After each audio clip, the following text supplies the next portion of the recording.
My name is Michelle Bouffard from Tasting Climate Change. We're here because Sustainable Wine Growing New Zealand is celebrating this year 30 years. They have identified 6 different pillars that they want to focus on. And today we are going to discuss water. Just to give you an idea, today in New Zealand, 100% of the wineries have put in place a system either to conserve or reduce water. So that is an impressive number. And to discuss water today with me is Nick Entwistle from Rose Family Estate. Welcome, Nick. Thank you. Thank you for having me. So great to have you. Nick, I know that water is something that you really care about at the winery, obviously. You have 500 acres of vineyard. We know that obviously we use water for irrigation. Can you maybe explain to us what you've put in place in the vineyard to reduce water usage? Yeah, for sure. So based in Marlborough, New Zealand, very, very stony soils where we are. So we have a lot of undervine irrigation throughout the summer period.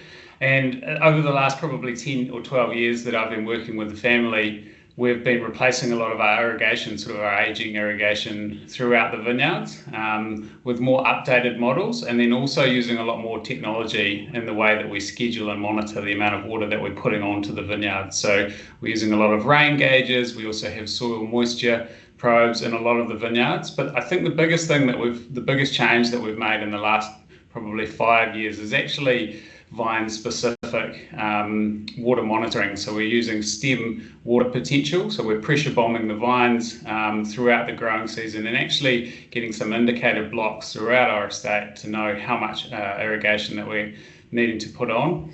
And also as part of that is digital monitoring and control. So we have a full-time irrigation technician now that travels around the vineyards every day, making sure that there's no leaks, monitoring the amount of flows. And then we have digital reporting coming back to the winery and the vineyard office every night so that they can review how much water's gone on and making sure that we're targeting the right blocks that are needing it at that time.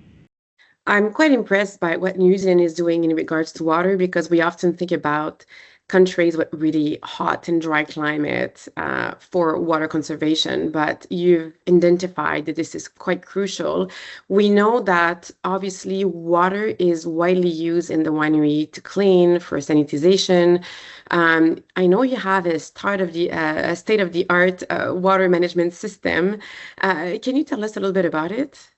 Yeah, for sure. I mean, first thing in the winery is always trying to reduce the amount of water that we're using. So reusing, cleaning water for tanks, a lot of the rinsing water is captured within the winery and try to be used for other processes if it can be used for cleaning the floors or anything like that. We also invested quite a lot in water recycling technology inside the winery for our bottling line. So every day we sort of had been using over 10 to 15,000 litres of water just to sterilise the bottling plant. Now that's probably down to around 2,000 litres of water. So all of those things made a really big impact originally, but ultimately, as you said, we're always using quite a lot of water within the winery for cleaning and sanitation, and that a lot of that does go down the drain. And so 2 years ago we installed a really large, almost like municipal style wastewater treatment plant. So it has primary screening, primary settling, and then it flows into a big 670,000 litre bioreactor, which has a lot of bacteria